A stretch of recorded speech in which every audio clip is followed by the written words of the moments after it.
And I can tell you that Elizabeth is a spiritual seeker since high school, which resonates with me. So am I. And when she found the Unity of Fox Valley, which is in Chicago, a master's in divinity, theater experience, Jeff, there you go, and a training background, she has a unique blend of human and divine. And I look forward to hearing that. She offers an expansive perspective on life using unity, Eastern philosophy, humor, psychology, storytelling, and occasionally a chainsaw. Elizabeth, what do you have for us today? Thank you. Give me 1 second. I cannot seem to get the got it button. There we go. I'm on 2 monitors. And now I'm good. I'd like to start at Starbucks. I would like to start at Starbucks right this morning. Some of you may be at Starbucks this morning.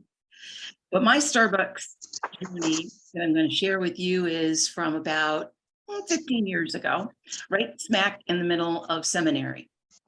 And I found myself in a conversation with an evangelical.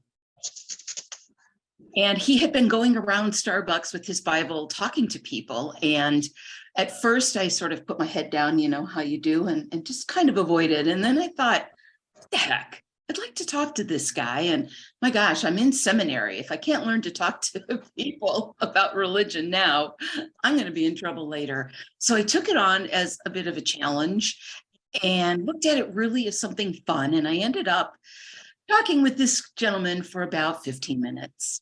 And he was young and he was passionate. And there was a part of me that wanted to appreciate what he had to say and was curious. And I'll be honest, there was a part of me that was hoping I might convince him of something. I might get him to see our way, the unity way, a more modern way of looking at the Bible. And I'm here to tell you, I made not one iota of progress. Not one. We were very polite to each other. There was no yelling or anything. It was really, congenial. And of course, he didn't convince me of anything like the Bible is inerrant or it was written by God or any of those things. And when I talked with him, because he kept bringing up Moses, Old Testament stories, I would talk to him about, well, you know that archaeologists can date when these things were written, and some of the things that are written don't match that time frame when people lived. And like a good Christian, he had answers for everything. And I think part of why I started into seminary and became a minister eventually is I am fascinated by this conversation. I am fascinated by how do we come together to figure out what we do and don't agree on. Primarily, what do we agree on? Not just Christians, but all people. And I asked myself, what is a point of universal oneness that we can all agree on? What are some of those points? Maybe there's one. I'd like to start with just one, no matter who I'm talking to, moderate, liberal, American, European, that we could agree on some things, because it seems like it's getting harder and harder to find those things. And of course, differences pop out more. We pay more attention to those. I'm guilty of that as well. But the differences do matter too. Like sometimes we might say, well, the thing that's universal, that brings us all together, is a sense of peace. We all want peace in the world, but we don't necessarily. Even people who are peaceful sometimes go to war for justifiable reasons. We all want unity. Not everybody does. There are places and topics and things that you don't want unity around. So there are real differences, even for people who want some sense of oneness. There are differences to be honored and not forgotten. And yet, what is it that does bring us all together that we can agree upon? And I start with beliefs because beliefs are what eventually turn into our actions. and those actions eventually affect others. So beliefs matter. And if we don't believe that in this space, then maybe we're in the wrong space, because we believe that our thoughts have power. Our thoughts make a difference, and not just we in unity. Psychology proves this to us. The more that we think, the more we shift the brain. We didn't know that years ago, but our thinking is actually changing our brain chemistry. And when we think it long enough, it becomes a belief, and then we act on it, and it becomes our life. That's Unity 101 for today. It's an important question. Having that Starbucks conversation is important for all of us, because it impacts how we deal with the people around us. It also impacts the bigger world that we live in. It makes a difference in what kind of laws we pass. It makes a difference in all human rights issues. The beliefs that we're all holding, whether we come to agree upon them or not, decide what we teach in a school, what books we put on the shelves, what bathrooms are open to what people. Our beliefs determine what a woman can do on a pulpit or not on a pulpit. It determines what holidays we celebrate. And we're celebrating a new one in June, Juneteenth. And it wasn't that long ago that we added the holiday of Martin Luther King Day. So our beliefs make a difference. And I continue on this journey, and this week in talking with you about universal oneness. You know, every time I look at it again to talk to other people, new things come up every time.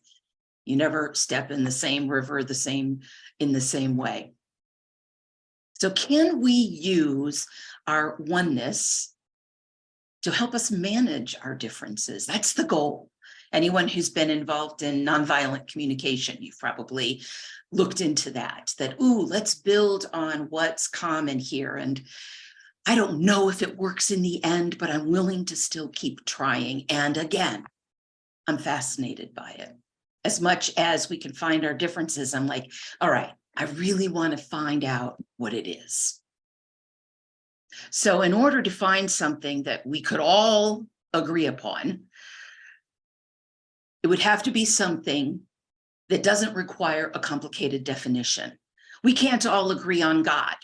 Everybody has an individual definition, or democracy, or anything like that. It's going to be too complicated. It needs to be something that brings us together, that has some point to it. I mean, we could agree that, green is green, which even that we can't. What color is the dress from a few years ago? Was it gold? Was it blue? Does anybody remember that? Striped dress. I swear it looked blue to me and it was really gold, or the other way around. So we would have to agree upon it. It would need to bring us together. Ooh, and it would need to not be triggering. If we dance into a certain world, even let's say God, a definition of that, oof, we've just brought up something that's complicated, that tends to divide us more and is triggering to a lot of people. So it needs to be helpful, bring us together, and something that we can build upon. And I find my inspiration for this from a very unlikely source. And I'm going to read a speech. Curious if, sorry, I hit my mute button there. Curious if you'll recognize my source with just one line to start with. And that line is, can't we all just get along? Does anybody remember that one? I see a couple of head nods. So let me share what Rodney King had to say in full. I don't know about you, but I don't remember everything that he said, but I always fall back on that. Can't we all just get along? Can't we find something to agree upon? Therein is my theme. And I found myself reading the full transcript of what he said back in 91, right after the riots. I just want to say, can we all get along? Can we Can we get along? Can we stop making it horrible for the older people and the kids? And I mean, we've got enough smog in Los Angeles, let alone to deal with setting these fires and things. It's just not right. It's not right, and it's not going to change anything. We'll get our justice. They've won the battle, but they haven't won the war. We'll get our day in court, and that's all we want. And just love. I'm neutral. I love people of color. I'm not like they're making me out to be. We've just got to quit. We've got to quit. I mean, after all, I could understand the first upset for the first 2 hours after the verdict, but to go on and to keep going on like this and to see the security guard shot on the ground, it's just not right. It's not right, because those people will never go home again. And I mean, please, we can get along here. We all can get along. We just gotta. I mean, we're all stuck here for a while. Let's work it out. Let's try to beat it, Let's try to work it out.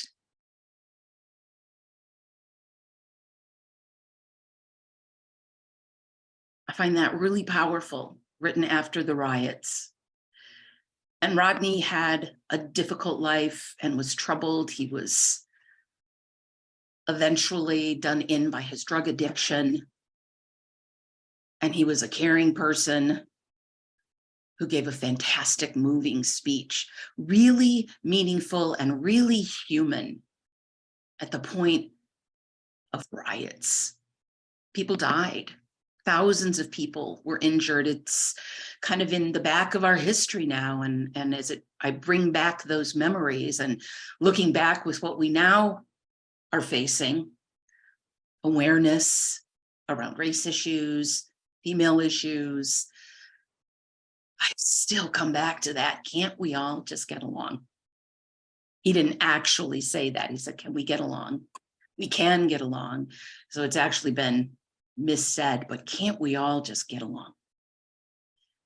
And here's what I hear in what he said. I hear some things called the 12 powers, or the 12 attributes, that the founder of Unity, Charles Fillmore, and his wife Myrtle Fillmore taught. And they're based on qualities that they saw in the man Jesus Christ. You could call them divine qualities. I would call them human attributes, the best of our human attributes.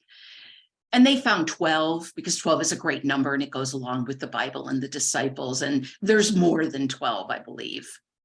But these 12 are a great way to start.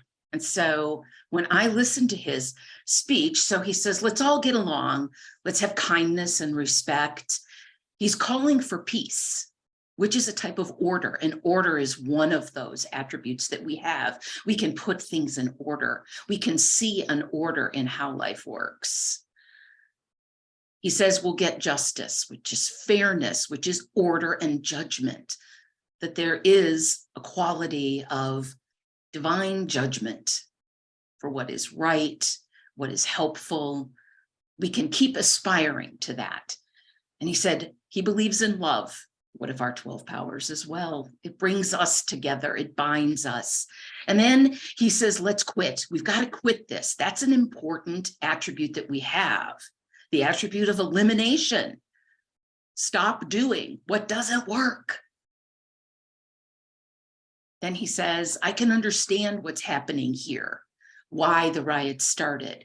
Understanding, looking and knowing and learning and reflecting is an attribute of ours. And then he calls us to work it all out. And that takes will, that takes some strength, some steadfastness. And those are also attributes that we have. So in his little speech, filled with so much emotion, he's given us a reminder about these qualities that we all have. He's calling on them for us. He didn't know anything about unity, but this is universal. These are universal things. And the one that I start with the most is life. One of the attributes, powers, if you will, is the power of life. And whenever I work with the powers or I'm working on an issue, praying, reflecting, my first go-to is life. And that's partially because the mnemonic that we used to memorize that when I was studying starts with life. I don't know if you all might have heard of this, but there's a way to remember the 12 powers. Lips, Jews, flow.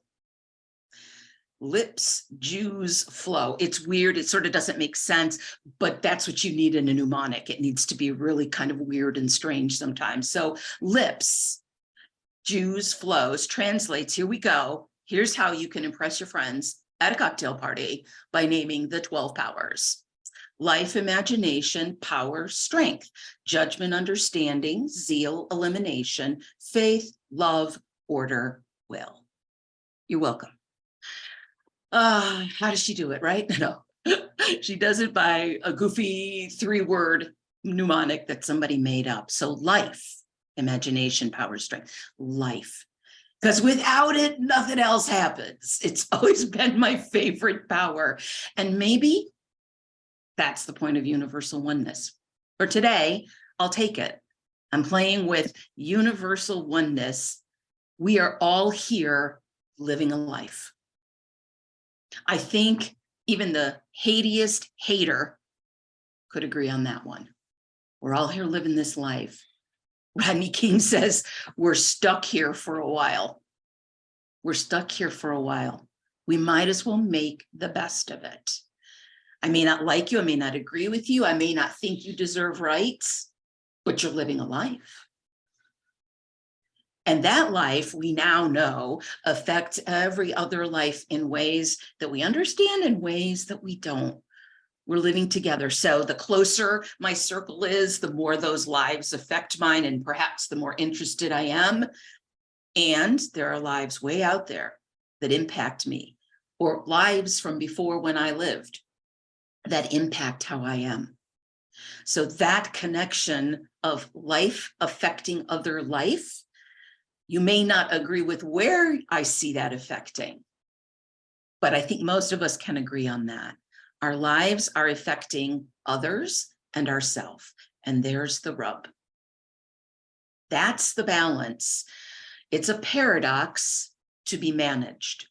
I want to fix it. I want to make it right. I want to find the end answer, but with polarities, there's no such thing. We go back and forth between 2 poles, you and me.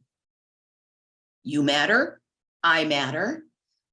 And what do I do when they clash?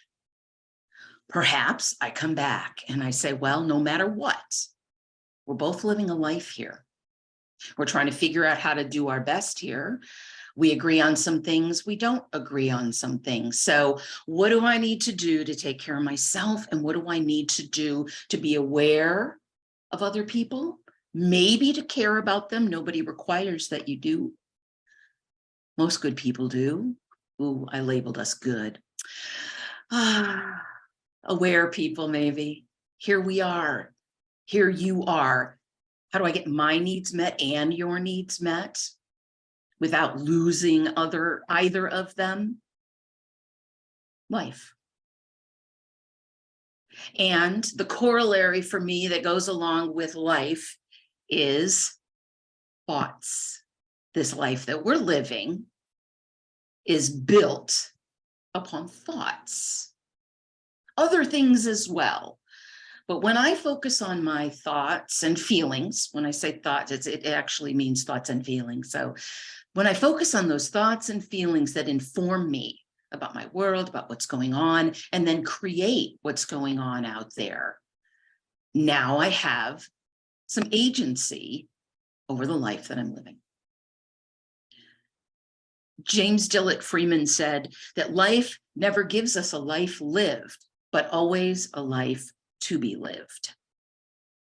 We have it. What's ours to do with it? Wayne Dyer has a book, How Then Shall We Live? With what we know and what we're experiencing, understanding what power we do have, how do we live? Another one of my favorite unity authors is one that you may not have heard of. And whenever I come across a quote that just really sounds like something I would say, I think he's like channels what I believe or he did, is Charles Roth, Reverend Charles Roth.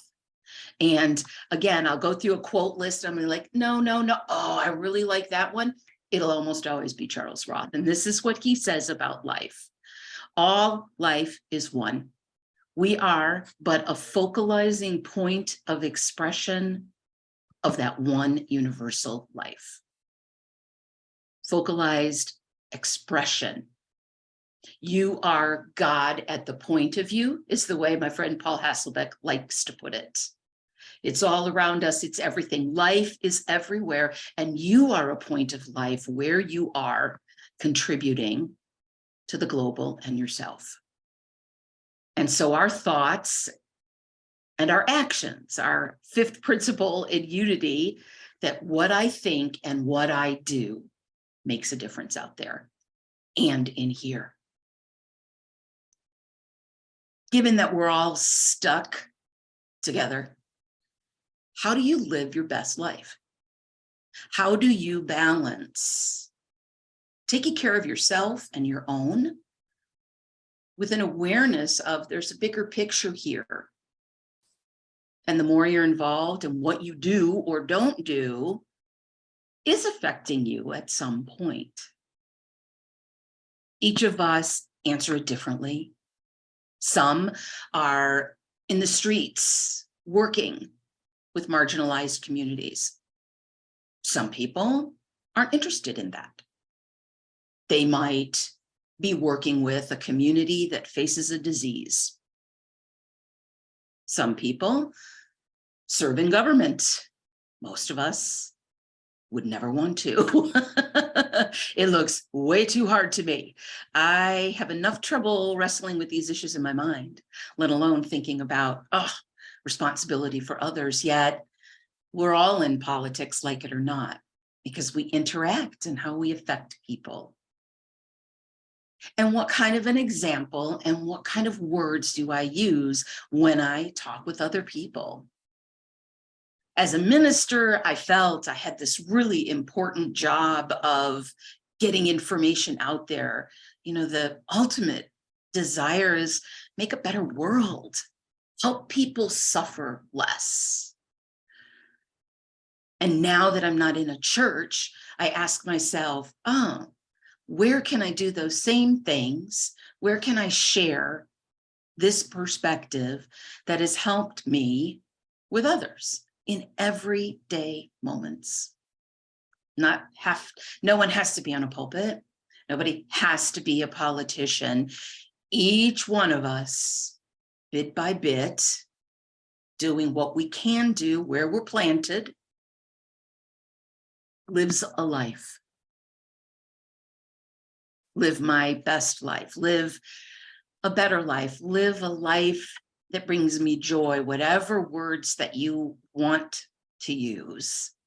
What am I doing with this life I have?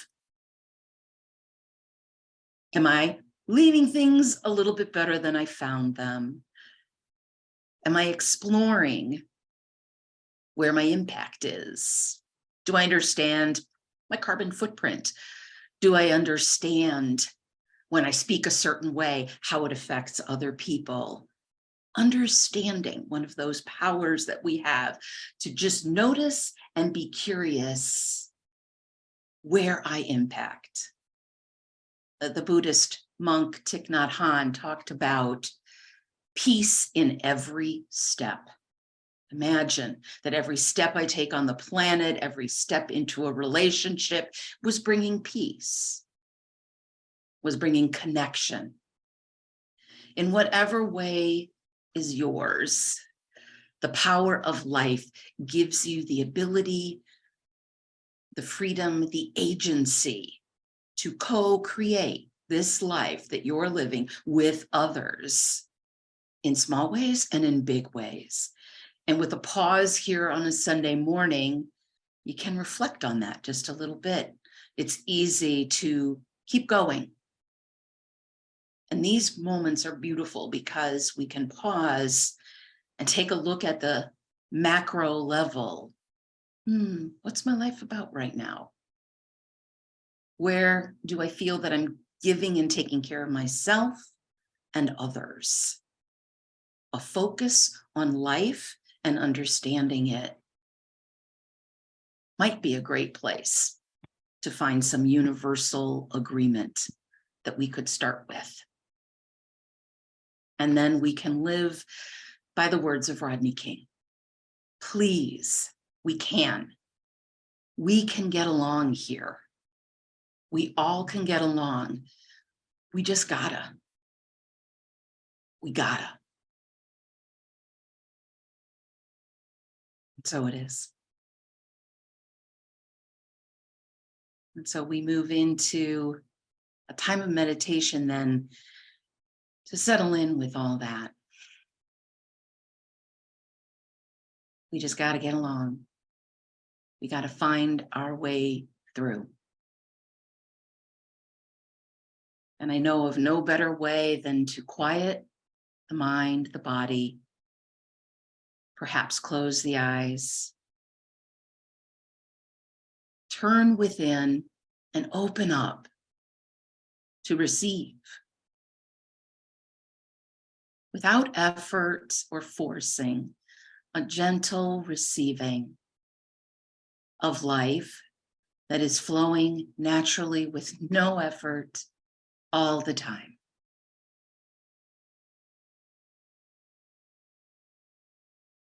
I even feel that power of life now.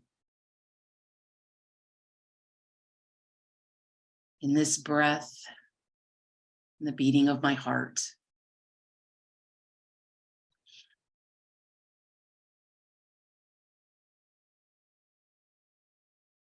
And as I allow feelings and thoughts to come and go,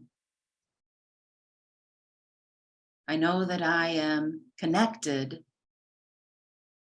in this reality of life, that we are all having thoughts, feelings, breath, heartbeats.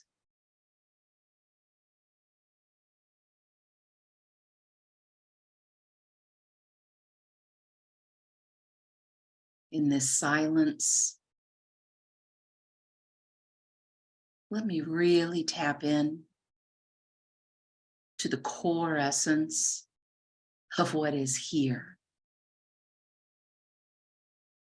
Life. Life is here in the silence.